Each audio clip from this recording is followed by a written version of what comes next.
Aujourd'hui, j'avais à cœur de vous partager un passage qui se trouve dans 2 Corinthiens, chapitre 2. Et alors, c'est un passage qui n'arrête pas de me trotter dans la tête. Alors, j'ai dit, il faut que voilà, disons, est-ce que je l'ai déjà prêché il y a longtemps ou il n'y a pas longtemps? Il faut que je prêche sur ça. Alors, je ne sais pas, c'est vous qui me direz. En tout cas, voilà. Ce que j'ai à cœur, c'est de partager 2 Corinthiens 2, 14 à 17. Grâce soit rendue à Dieu, qui nous fait toujours triompher en Christ et qui répand par nous en tout lieu l'odeur de sa connaissance. Nous sommes en effet pour Dieu le parfum de Christ parmi ceux qui sont sauvés et parmi ceux qui périssent. Aux uns, une odeur de mort, donnant la mort, aux autres, une odeur de vie donnant la vie. Et qui est suffisant pour ces choses? Car nous ne falsifions point la parole de Dieu, comme font plusieurs, mais c'est avec sincérité, mais c'est de la part de Dieu que nous parlons en Christ devant Dieu. Alors, l'homme est mort à cause du péché. Donc, j'espère que vous en avez pris conscience déjà. Et on voit dans les écrits, dans la parole de Dieu, qu'il a été vaincu par Satan et par la mort. Nous avions besoin d'un sauveur, c'est ce que nous dit la parole, et Dieu l'a envoyé. Et nous voyons que Christ a vaincu pour nous. Il a vaincu Satan, car Christ a accompli sa mission, son œuvre, et il nous a acquis un salut éternel. Ce salut, il est pour tous ceux qui croient en lui. Et Christ a vaincu aussi la mort, car il est ressuscité. Je crois que c'est la chose la plus extraordinaire qu'on puisse dire à quelqu'un, c'est qu'il y a une résurrection. Et cette annonce est extraordinaire parce qu'en fait, chaque fois qu'on parle, on dit après la mort, eh bien, il y aura une vie nouvelle, une autre vie avec Dieu. Et les gens disent, mais personne n'est revenu. Et nous, on dit, oui, il y a Christ qui est ressuscité. Il est revenu. Et donc, le temps est passé. C'était il y a plus de 2000 ans, il y a 2000 ans. Et voilà, ça s'est passé. Donc, il y a quelqu'un qui a vaincu la mort. Il est ressuscité et c'est une promesse pour nous que nous ressusciterons aussi, nous qui avons cru. Alors, nous voyons dans la parole de Dieu que la tête du serpent, du diable, a été écrasée. Christ a triomphé de lui malgré ses blessures. Et maintenant, Jésus-Christ est dans la gloire. C'est ça qui est merveilleux, c'est qu'il nous a préparé une place. En rencontrant Christ, en l'acceptant comme Sauveur et Seigneur, eh bien, nous aussi, nous sommes victorieux, vainqueurs, comme lui. Regardez ce passage de Pierre dans sa première épître, 1 Pierre 1, 22 à 25, il nous est dit, « Ayant purifié vos âmes en obéissant à la vérité, pour avoir un amour fraternel sincère, aimez-vous ardemment les uns les autres de tout votre cœur, puisque vous avez été régénérés, non par une semence corruptible, mais par une semence incorruptible, par la parole vivante et permanente de Dieu. Car toute chair est comme l'herbe, et toute sa gloire comme la fleur de l'herbe. L'herbe sèche et la fleur tombe, mais la parole du Seigneur demeure éternellement. Et cette parole est celle qui vous a été annoncée par l'Évangile. » Alors, nous rompons avec Christ l'emprise du diable. Et on voit qu'il rôde partout. Mais nous sommes victorieux. Avec Christ, eh bien, nous refusons le péché. C'est quelque chose d'important, hein, parce que Vous pouvez dire à un pécheur, ne fais pas ça, ne fais pas ce mal que tu as l'habitude de faire, eh bien, ça ne lui donnera aucune force d'arrêter. Parce qu'il n'a pas la force en lui, la puissance de Dieu en lui. Mais nous, quel privilège, en tant que chrétiens, nous pouvons refuser le péché. C'est merveilleux. Je peux dire non. Donc c'est un choix qui nous est donné à chacun. Pour les inconvertis, c'est inexorable. À un moment donné, leur passion, tout ce qui les entraîne habituellement, bien, voilà, ils y tombent. Mais nous avons été retirés du péché, et maintenant, nous pouvons dire non. Alors, ça c'est merveilleux, ça c'est une victoire que nous donne Christ. Et par lui, quand nous l'avons accepté comme Sauveur et Seigneur, eh bien nous pouvons suivre ses traces. Les traces de Christ, c'est pas suivre pas à pas ce qu'il a fait, ce qu'il veut, agir comme il plaît à Dieu. Ça c'est merveilleux, quel privilège. Alors, pour chacun de nous, eh bien, nous pouvons voir que Dieu agit de différentes manières. Alors Dieu nous a convaincus comment? Ben, par ses enfants. Hein. Quelqu'un nous a dit, voilà le chemin. Jésus est le chemin, la vérité et la vie. Alors, par sa parole. Donc, combien de gens refusent la parole de Dieu? Alors, je vois combien les gens sont ignorants de la parole de Dieu. Ils ne savent pas ce que c'est la parole de Dieu. On m'a donné une amie qui vend des choses au marché pour une association. Elle m'a donné 2 gros livres comme ça. C'est Genèse et Exode de Chouraki, Élie Chouraki. Donc, voilà. Et alors, il y avait le placier qui était là. J'étais au marché pour le stand biblique. Et donc, je dis, oh là, c'est 2 livres comme ça. Il y en a 66, normalement. Alors, vous imaginez. Et le placier a dit, ah, c'est normal, hein, c'est la Bible. Donc, et moi, je vends une Bible, je l'ai dans mon cartable, elle est comme ça. Donc, en fait, pour lui, la Bible, c'est une bibliothèque, une montagne. Et bon, la Bible Chouraki, elle est spéciale. Il y avait des commentaires aussi. Hein. Donc, on voit son ignorance. Et je dis, c'est Genèse, Exode. Qu'est-ce que c'est Genèse, Exode hein, pour quelqu'un? Alors, si vous dites Lévitique, Deutéronome, alors encore, qu'est-ce que ça veut dire tout ça? Donc, nous avons cru à sa parole, et c'est cette parole que nous devons lire et propager. Donc, cette parole nous a convaincus. Un jour, quand j'ai eu la Bible, j'ai dévoré l'épître aux Romains. Je n'ai pas pu la laisser du début à la fin. Hein. Et bon, j'ai cru ce que je croyais avant, ben, ça s'est précisé, et le salut par la foi s'est révélé. Et puis, donc, Dieu nous a convaincus par son esprit. C'est son esprit qui nous convainc. Hein. C'est une œuvre merveilleuse, invisible. Il agit en nous et nous ne savons pas comment c'est possible, mais on peut voir qu'à un moment donné, on ne croit pas, et puis d'un coup, on croit.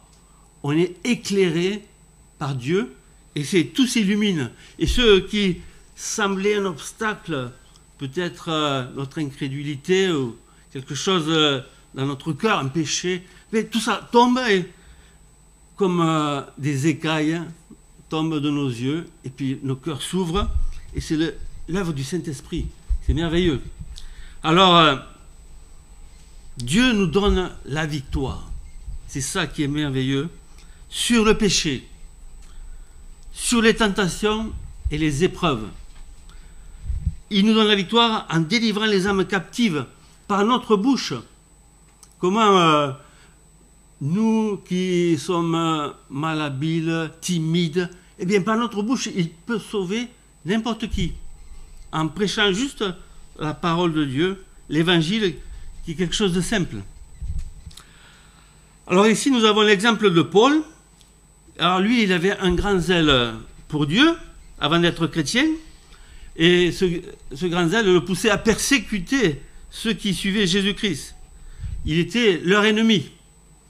Mais en rencontrant le Seigneur, il passe alors de la mort à la vie, et son zèle devient encore plus grand pour Dieu, jusqu'à souffrir, à être persécuté à son tour, et être prêt à mourir. Il devient, comme dit la parole de Dieu, un sacrifice vivant, et son seul mobile à Paul, c'est la gloire de Christ. Et donc, il devient un serviteur qui répand en tout lieu l'évangile. Voilà son ministère, et il le devient en étant fidèle à sa mission, hein, et avec la force que Dieu lui donne. Alors, on voit que ici, il nous est dit qu'en répandant en tout lieu l'odeur de sa connaissance. Et pourtant, c'est lui. Alors, lui, il a fondé cette église, mais il est contesté dans l'église de Corinthe. Mais voici ce qu'il dit. Alors, lisons le verset 14 que nous avons lu. Grâce soit rendue à Dieu, qui nous fait toujours triompher en Christ et qui répand par nous en tout lieu l'odeur de sa connaissance. Alors, répandre en tout lieu l'odeur de sa connaissance. Eh bien, vous savez, c'est nous seuls pouvons le faire, nous les chrétiens. C'est ça qui est important. C'est à nous qui est donnée cette mission d'annoncer l'évangile, de faire connaître Christ. Et non seulement nous pouvons le faire, mais nous devons le faire. C'est ça qui est important, c'est cet ordre auquel nous obéissons. Alors, voici comment l'apôtre Paul parle de son ministère. Nous allons le lire, c'est dans sa première épître aux Corinthiens, au chapitre 9. Nous lirons les versets 16 à 23.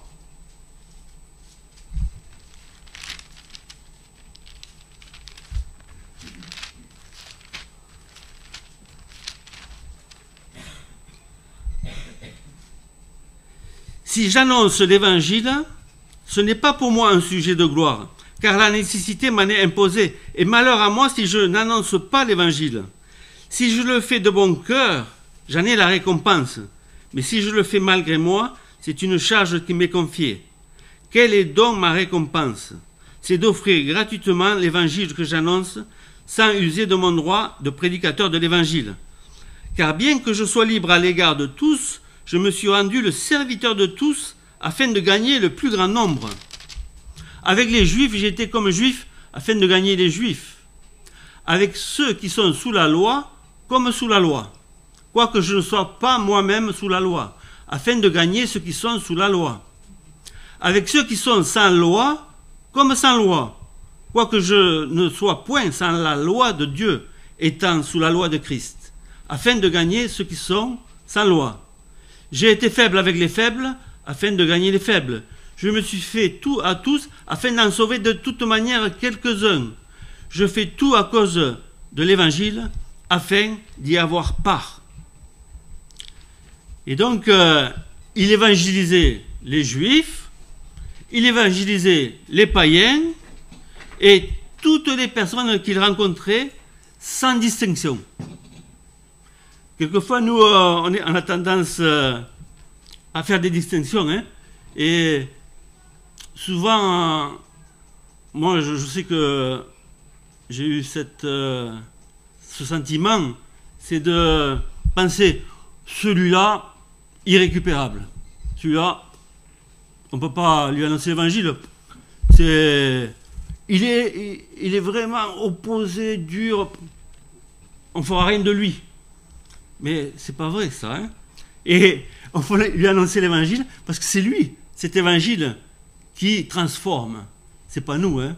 Et il ne sera pas transformé par autre chose. Alors, on a lu ce passage et nous pourrions penser et nous dire, eh bien, c'est le ministère de Paul. C'est pas le nôtre. Alors, oui, c'est vrai qu'il avait une charge spéciale, hein. Mais dans la parole de Dieu, nous voyons qu'il y a eu les apôtres, les hommes hyper qualifiés comme l'apôtre Paul, hein. Et il y a le ministère d'évangéliste, hein. C'est un ministère spécial, hein, pour annoncer l'évangile. Mais moi, est-ce que je suis appelé à annoncer l'évangile tout le temps, hein?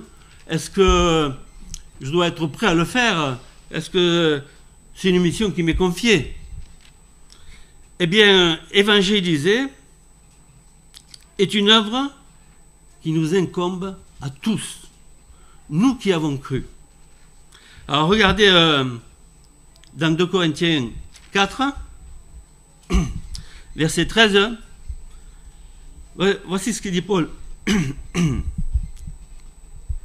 Et comme nous avons le même esprit de foi qui est exprimé dans cette parole de l'Écriture, j'ai cru, c'est pourquoi j'ai parlé, nous aussi nous croyons et c'est pour cela que nous parlons.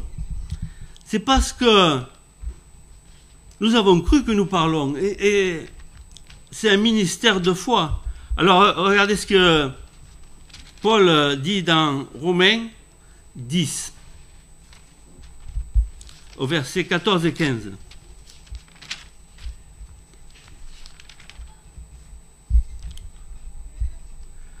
Comment donc invoqueront-ils celui en qui ils n'ont pas cru?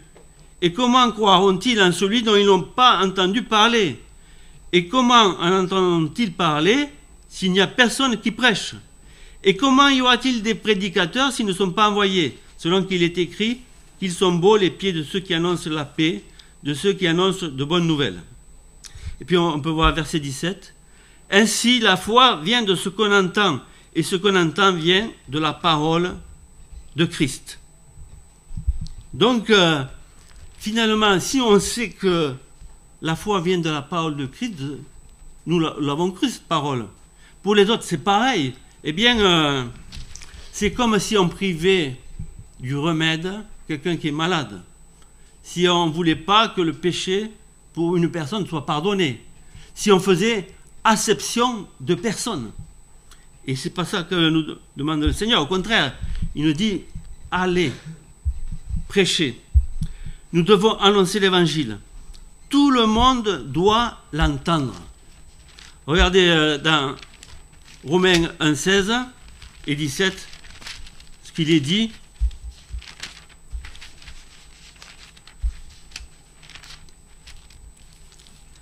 Car je n'ai point honte de l'évangile. C'est la puissance de Dieu pour le salut de quiconque croit, du juif premièrement, puis du grec. Parce qu'en lui est révélée la justice de Dieu par la foi et pour la foi. Selon qu'il est écrit, le juste vivra par la foi. C'est la puissance de Dieu pour le salut de quiconque croit. Donc, pour nous, c'est une responsabilité. Et on ne peut pas penser que personne ne pourra être insensible. Notre but, c'est de penser que les âmes, n'importe lesquelles, peuvent être sauvées. Donc, leur parler, leur annoncer ce message, parce que c'est le seul. Et c'est la puissance de Dieu pour sauver. Alors, quand j'étais jeune dans la foi, alors autrefois, ça se faisait souvent, maintenant ça se fait moins peut-être, je prenais en stop des personnes. Je faisais beaucoup de trajets, et je prenais des personnes qui faisaient du stop, et il y avait beaucoup de gens qui faisaient du stop, hein. Peut-être moins maintenant. Et quelquefois, j'amenais celles qui voulaient aux réunions. Je me disais, c'est même pas la peine que je lui parle, ou je peux lui parler, mais je lui parlais justement pour qu'il vienne aux réunions. Mais en fait, je savais que dans la réunion, on allait annoncer l'évangile, qu'on allait lui parler, et que même c'était efficace. Alors je me disais, voilà, je suis un peu l'accompagnateur, je ne suis pas capable, ou moi j'en dis, je fais ma part, mais je l'amène là, à la réunion, bon, c'était à Banyuls, et je l'amène là et il va entendre l'évangile. Et il se passait des choses. Hein. Alors, donc, je disais, moi, je suis peut-être pas efficace, mais mes frères le sont. Alors, ils vont le faire. Et c'était pas de problème. C'était toujours l'évangile qui était annoncé et parfois reçu. Alors, souvent, on n'évangélise plus nos familles, car on a peur de leur rabâcher toujours la même chose. Hein. À mesure du temps, on se dit, oh, je lui ai annoncé l'évangile, il sait ce que je crois, et si je vais lui parler encore de Jésus, de la foi en Jésus, du pardon des péchés, il va me dire encore, tu vas me parler de ça. Voilà, donc il y a des choses comme ça. Peut-être on se fabrique nous-mêmes des interdits, hein, mais finalement, pour nous, il est important de saisir toutes les occasions. Alors, combien moi-même j'ai été déçu quand j'ai invité des chrétiens à venir saluer mes parents et qui n'ont pas profité pour annoncer l'évangile. Parce que je me disais, ah, lui, il annonce l'évangile, et bien il va l'annoncer à mes parents. Et puis, il n'annonçait pas. Et donc, c'était pas le moment pour lui. Hein. Et ça ne veut pas dire que si vous m'invitez un jour pour annoncer l'évangile, que moi aussi, je parlerai, peut-être je serai muet, et vous direz, mais pourquoi il ne parle pas de l'évangile? Voilà. Mais, en fait, c'est des occasions qui se perdent. Et nous devons les saisir, nous, quand nous pouvons. L'amour pour les âmes qui sont sans Christ devrait nous presser. Regardez ce qu'il est dit dans 2 Corinthiens, donc, au chapitre 5, versets 17 à 21. Si quelqu'un est en Christ, il est une nouvelle création. Les choses anciennes sont passées, voici toutes choses sont devenues nouvelles. Et tout cela vient de Dieu qui nous a réconciliés avec lui par Christ et qui nous a donné le ministère de la réconciliation. Car Dieu était en Christ, réconciliant le monde avec lui-même, en n'imputant point aux hommes leur offense, et il a mis en nous la parole de la réconciliation. Nous faisons donc des fonctions d'ambassadeurs pour Christ, comme si Dieu exhortait par nous. Nous vous en supplions, au nom de Christ, soyez réconciliés avec Dieu. Celui qui n'a point connu le péché, il a fait devenir péché pour nous, afin que nous devenions en lui justice de Dieu. Donc c'est cet amour qui doit nous presser. Alors il pressait l'apôtre Paul qui avait ce ministère, mais il doit nous presser aussi à nous. Nous sommes les ambassadeurs de Christ. Alors il nous est dit que nous sommes pour Dieu le parfum de Christ. Donc au chapitre 2, hein, que nous avons lu, verset 15, nous sommes en effet pour Dieu le parfum de Christ parmi ceux qui sont sauvés et parmi ceux qui périssent. Alors autrefois, on offrait à Dieu dans le temple des sacrifices et on brûlait aussi du parfum. Alors le parfum couvrait l'odeur du sang. Le parfum, l'encens, symbolise les prières. Alors il était interdit de faire et de sentir le même parfum que celui du sanctuaire, sous peine de mort. Alors pour nous c'est merveilleux, c'est parce que nous pouvons avoir accès au sanctuaire et prier Dieu, lui parler. Il est là, il nous reçoit. Voilà, le voile a été déchiré et nous sommes désormais dans la présence de Dieu et nous sommes une odeur. Un bon parfum pour Dieu. Mais voilà ce qui nous est dit. Nous sommes une odeur de mort ou de vie. Verset 16. Aux uns, une odeur de mort, donnant la mort. Aux autres, une odeur de vie donnant la vie, et qui est suffisant pour ces choses.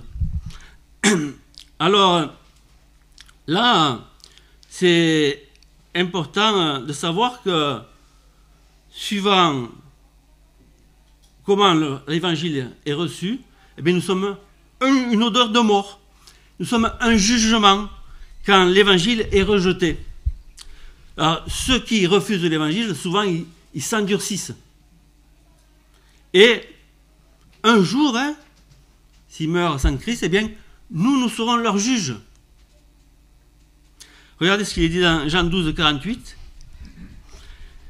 Celui qui me rejette et qui ne reçoit pas mes paroles a son juge. La parole que j'ai prononcée, c'est celle qui le jugera au dernier jour. Alors certains parfums sont des gaz mortels. Hein. Mais nous ne devons pas nous lasser. Alors, je sais que des fois, on voudrait que nos proches soient le plus vite possible sauvés. Et nos amis aussi. Moi j'ai un ami d'enfance. Eh bien, je lui ai annoncé l'évangile. Et c'est notre ami qui l'a reçu. Et lui, alors, je me rappelle que j'avais invité à venir des réunions. Et je me rappelle aussi qu'un évangéliste lui avait proposé, un jour je vais prêcher, et je vous invite. Et chaque fois, il y avait l'excuse du travail. Et un jour, propice, tout était en place pour qu'il entende l'évangile. Il y avait l'évangéliste, ou je ne sais plus. Et il m'a dit, je travaille, mais là, je risque de ne pas travailler. Si je ne travaille pas, je viendrai avec un autre ami dont les parents avaient aussi annoncé l'évangile pendant son enfance, mais qui n'avait pas cru. Et donc, il n'a pas travaillé, et j'ai attendu, il n'est pas venu. Et jamais il est rentré dans une salle avec moi. Jamais, ni pour mon mariage, ni pour rien. Et donc, je me dis, maintenant je le vois moins, ça, je me dis, peut-être c'est cuit. Il ne veut plus, il s'est endurci. Ah oui, c'est vrai qu'il s'est endurci. Mais j'espère toujours, d'une manière ou d'une autre, que l'évangile va le toucher. Et comme ça fait longtemps que je ne l'ai pas vu, peut-être que la prochaine fois, si je le vois, je pourrai parler à ce moment-là. On pourra dire, l'eau a coulé sous le pont, pourquoi parler d'autre chose? Alors, nous voyons que dans l'Ancien Testament, les prophètes étaient déçus. Ils étaient envoyés par Dieu pour que le peuple marche avec Dieu et n'aille pas vers les idoles, fasse le bien. Donc, ils avaient des messages de l'Éternel. Et nous voyons que ces prophètes étaient peu écoutés, ou pas du tout écoutés. Par exemple, Ésaïe ou Jérémie. Hein. Alors, on peut voir Jérémie qui était fatigué. Alors, lisons Jérémie 25. Et ça peut nous rappeler personnellement des choses. Hein. Alors, Jérémie,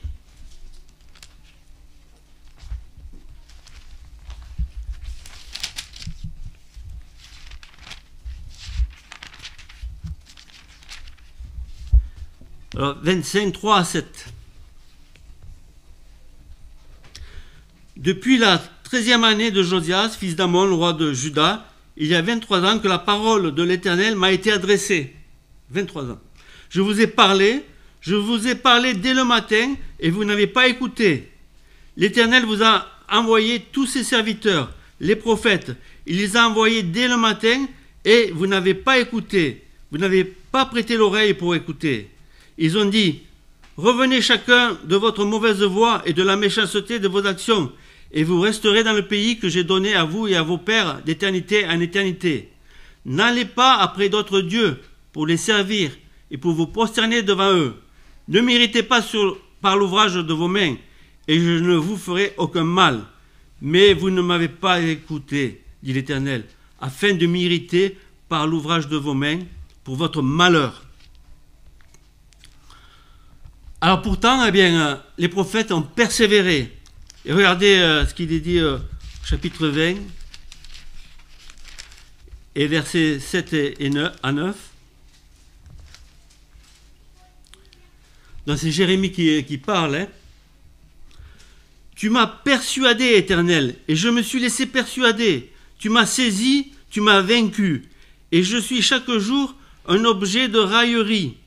Tout le monde se moque de moi, car toutes les fois que je parle, il faut que je crie à la violence et à l'oppression. Et la parole de l'Éternel est pour moi un sujet d'opprobre et de risée chaque jour.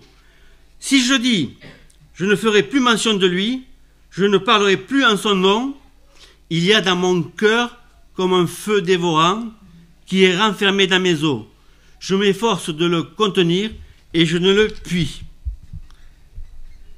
Est-ce que c'est votre cas? Eh bien, voilà, moi, je ne peux pas m'empêcher d'annoncer l'évangile quelquefois. Hein. Donc c'est important. Hein. Et au contraire, nous voyons dans la parole de Dieu, Jonas qui ne veut pas avertir Ninive de peur qu'elle ne se repente et que Dieu suspende son jugement contre elle. Est-ce que nous sommes comme ça peut-être?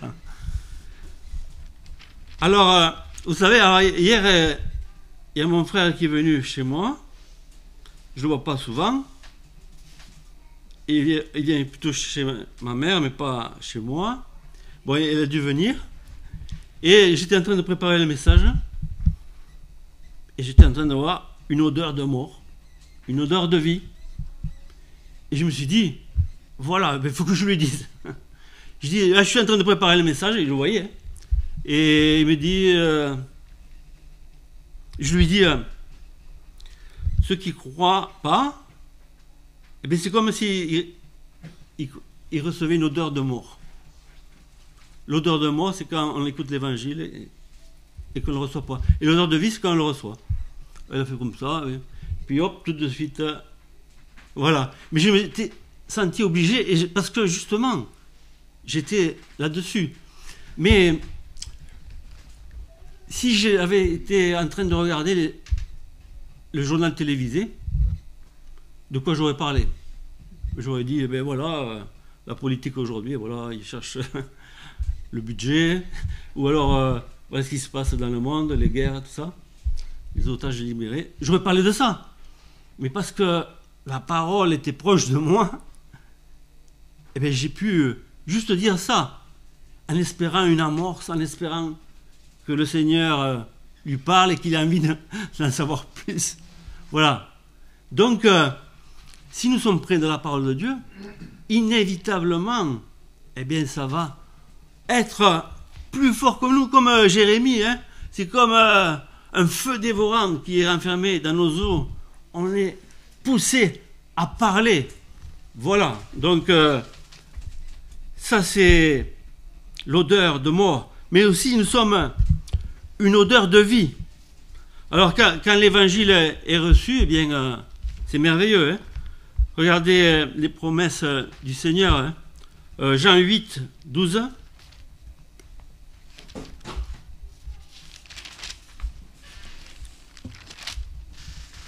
Il est dit, Jésus leur parla de nouveau et dit, « Je suis la lumière du monde. Celui qui me suit ne marchera pas dans les ténèbres, mais il aura la lumière de la vie. » Ça c'est beau, hein? Il apporte le salut, il apporte la nouvelle naissance, une nouvelle vie, il apporte la vie éternelle. Regardez ce qu'il est dit dans Jean 3, 18 et 19.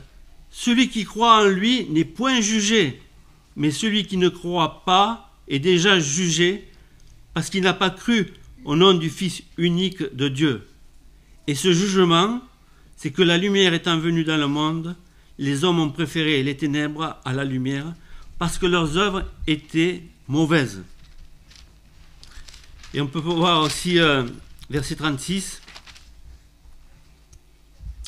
Celui qui croit au Fils a la vie éternelle. Celui qui ne croit pas au Fils ne verra point la vie, mais la colère de Dieu demeure sur lui. Et j'aimerais lire aussi ce que dit le même apôtre Jean, et c'est dans sa première épître, au chapitre 5,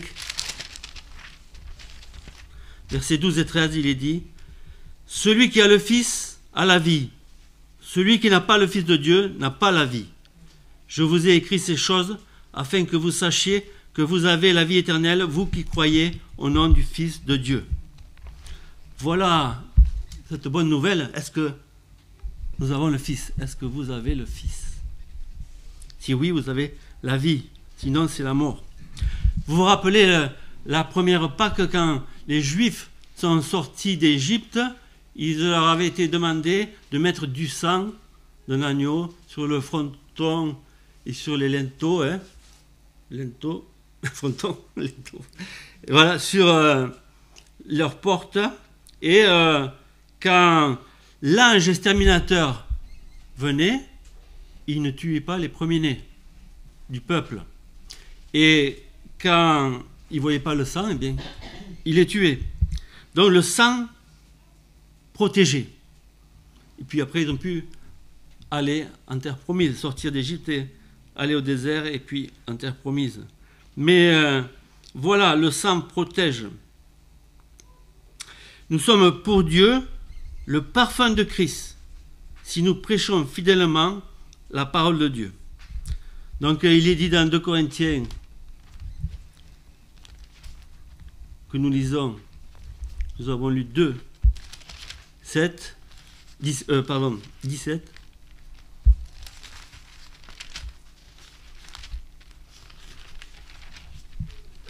Ça va plus vite avec Internet.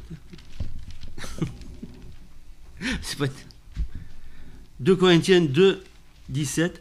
Car nous ne falsifions point la parole de Dieu comme font plusieurs, mais c'est avec sincérité, mais c'est de la part de Dieu que nous parlons en Christ devant Dieu.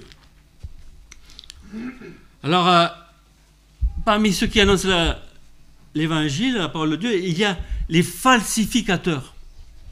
Donc, moi je peux donner un exemple, les témoins de Jéhovah, hein. C'est des falsificateurs. Alors, j'ai un Nouveau Testament des témoins de Jéhovah qui a environ une 50aine d'années, et quand on le lit, Hébreux par exemple, chapitre 1, verset 6, il est dit, à propos de Christ, hein, de Jésus, il dit que tous les anges de Dieu l'adorent. Alors, je lis ce Nouveau Testament. Hein. Et alors, maintenant, si vous lisez leur Bible, c'est fini, c'est plus écrit comme ça. Parce que ils disent que Jésus n'est pas Dieu, mais un ange. Et il dit que tous les anges de Dieu lui rendent hommage. Alors que ils avaient dit dans leur avant-propos de la Bible, hein, que chaque fois qu'il y aurait un mot identique, il le traduirait de la même manière. Donc il l'avait fait, mais il y a 50 ans. Mais maintenant, voilà, ils l'ont changé.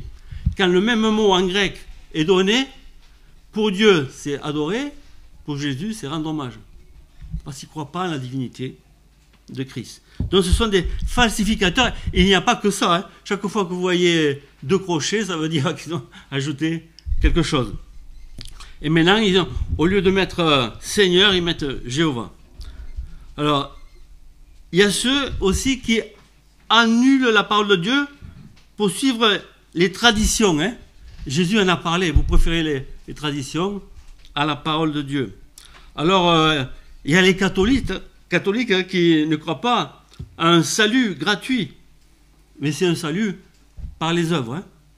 Alors, ils ont le même langage, ils croient la même chose, mais à un moment donné, vous posez les bonnes questions et vous dites, je ne pense pas qu'il est sauvé. Pourquoi il n'a pas compris le message? Il a le langage, il a la forme, mais au fond, eh bien, il ne croit pas la même chose. Alors certains oui, mais alors il faut voir. Hein. Donc, voilà pour certains. Et puis, il y a tous ceux qui tordent la parole de Dieu. Il y a tous les affabulateurs. Alors, on peut voir, par exemple, dans Jérémie. Dans Jérémie 23, 31-32.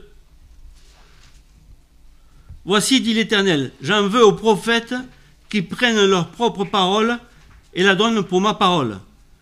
Voici, dit l'Éternel, j'en veux à ceux qui prophétisent des songes faux, qui les racontent et qui égarent mon peuple, par leurs mensonges et par leur témérité. Je ne les ai point envoyés, je ne leur ai point donné d'ordre, et ils ne sont pour d'aucune utilité à ce peuple, dit l'Éternel.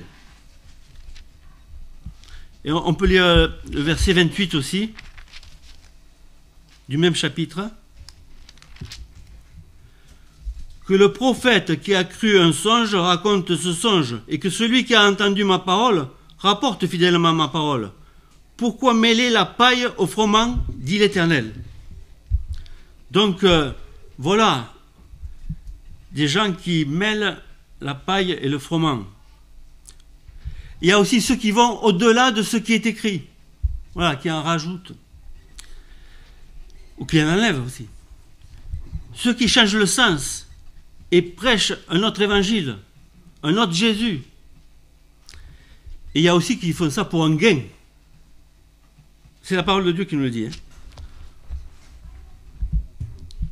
Alors regardez 2 Corinthiens 4, 2. Nous rejetons les choses honteuses qui se font en secret. Nous n'avons point une conduite astucieuse et nous n'altérons point la parole de Dieu. Mais en publiant la vérité, nous nous recommandons à toute conscience d'homme devant Dieu. Alors il nous est dit de parler avec sincérité devant Dieu, en Christ et de la part de Dieu. Alors vous savez, autrefois ça se faisait plus souvent, ça se fait aussi des fois, c'est que certaines lettres, eh bien, sont parfumées. Je ne sais pas si vous en avez reçu quelquefois. Et j'ai appris aussi que pour les Jeux Olympiques, ils ont sorti un timbre olfactif. Il y avait une odeur. Alors vous savez quoi, l'odeur, c'était l'odeur de baguette. Voilà. Donc, voilà, des missives, des lettres qui ont une odeur. Mais nous, c'est leur contenu qui doit avoir une odeur. Mais même des bons parfums peuvent être déplaisants. Hein. Je me rappelle que les personnes qui rentraient dans la voiture, donc c'est fermé, avec une odeur de parfum. Mais peut-être c'est la qualité du parfum, mais c'était suffocant. Donc, ça dépend du parfum, mais voilà, le parfum doit être répandu. Regardez 2 Corinthiens 4, dans la suite, versets 3 à 6. Si notre évangile est encore voilé, il est voilé pour ceux qui périssent, pour les incrédules dont le Dieu de ce siècle a aveuglé l'intelligence, afin qu'ils ne voient pas briller la splendeur de l'évangile de la gloire de Christ, qui est l'image de Dieu. Nous ne nous prêchons pas nous-mêmes, c'est Jésus-Christ le Seigneur que nous prêchons, et nous nous disons vos serviteurs à cause de Jésus. Car Dieu qui a dit la lumière brillera du sein des ténèbres a fait briller la lumière dans nos cœurs pour faire resplendir la connaissance de la gloire de Dieu sur la face de Christ. Alors pour nous, eh bien, annonçons simplement l'évangile. C'est Dieu qui convainc par son esprit. Alors regardez les conseils que Paul donne à Timothée dans sa deuxième épître, donc c'est au chapitre 2, versets 25 et 26. Le serviteur de Dieu doit redresser avec douceur les adversaires dans l'espérance que Dieu leur donnera la repentance pour arriver à la connaissance de la vérité et que revenus à leur bon sens, ils se dégageront des pièges du diable qui s'est emparé d'eux pour les soumettre à sa volonté. Et nous voyons aussi le conseil de Jude, hein, dans Jude 22, et une partie du verset 23, je peux le lire. Reprenez les uns, ceux qui contestent, sauvez-en d'autres en les arrachant du feu. Et le message de Paul était clair et il ne s'en détournait jamais. Donc nous pouvons voir ce qu'il dit malgré l'opposition, malgré tout ce qu'il a subi. Voici ce qu'il dit alors 1 Corinthiens 1, 17 et 18. alors qu'il était contesté, hein, un Corinthien, dans l'église de Corinthe. Ce n'est pas pour baptiser que Christ m'a envoyé, c'est pour annoncer l'évangile, et cela sans la sagesse du langage, afin que la croix de Christ ne soit pas rendue vaine. Car la prédication de la croix est une folie pour ceux qui périssent, mais pour nous qui sommes sauvés, elle est une puissance de Dieu. Et puis on peut voir plus loin, verset 23, nous prêchons Christ crucifié, scandale pour les Juifs et folie pour les païens, mais puissance de Dieu et sagesse de Dieu pour ceux qui sont appelés tant Juifs que Grecs. Et on peut lire au chapitre 2 aussi, verset 2, car je n'ai pas eu la pensée de savoir parmi vous autre chose que Jésus-Christ et Jésus-Christ crucifié. Alors évangéliser, eh bien, c'est une nécessité. Rendons-nous serviteurs de tous, afin de gagner le plus grand nombre. Faisons-nous tout à tous. Faisons tout à cause de l'évangile, afin d'y avoir part. C'est une œuvre que l'on sait être bonne. Pourquoi l'étouffer? Pourquoi y renoncer? Je pourrais dire, comme maintenant, il faut être gonflé, oser. Gonflé parce que nous sommes comme un cheveu dans la soupe. On met les pieds dans le plat. Donc, et pourtant, voilà, c'est ce qui sauve. On ne peut qu'y gagner en y participant, chacun, volontairement, totalement, avec zèle. Nous, en fait, même si on ne voit pas le résultat, nous servons de témoignage. Ne craignons pas de prendre position pour Christ, d'annoncer l'évangile autour de nous, avec la puissance, avec l'aide de Dieu. Alors peut-être réfléchir, mettre sur une liste, pourquoi pas? On oublie si vite. Eh bien, réfléchir et décider d'évangéliser des personnes les plus proches, la famille, et prier pour eux. Et puis, des voisins. Les voisins, on a du mal à aller vers eux. Des camarades, des collègues. Alors, dans notre ville, dans notre pays, je dirais maintenant dans le monde, avec Internet, ce qui est merveilleux, parce qu'on peut annoncer l'évangile, et c'est écouté au bout du monde. Donc, pensons au monde. Alors, regardez ce qu'il est dit dans 2 Corinthiens 5, 14 et 15 pour terminer.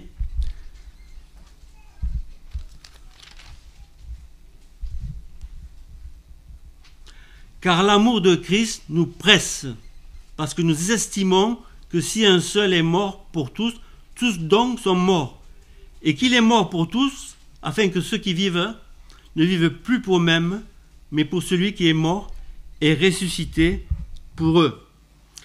Est-ce que l'amour de Christ nous presse? Alors si vous n'êtes pas encore au Seigneur, peut-être maintenant, si vous n'êtes pas sauvé, si vous vous sentez concerné, eh bien, je vous en supplie, aujourd'hui, soyez réconciliés avec Dieu. C'est aujourd'hui le jour du salut. Ne tardez pas. Je dirais, ne tardez plus. Nous allons prier. Oui, Père Céleste, je veux te louer parce qu'un jour tu t'es révélé à moi et je te loue pour la révélation de ta parole, de l'évangile, qui est une bonne nouvelle.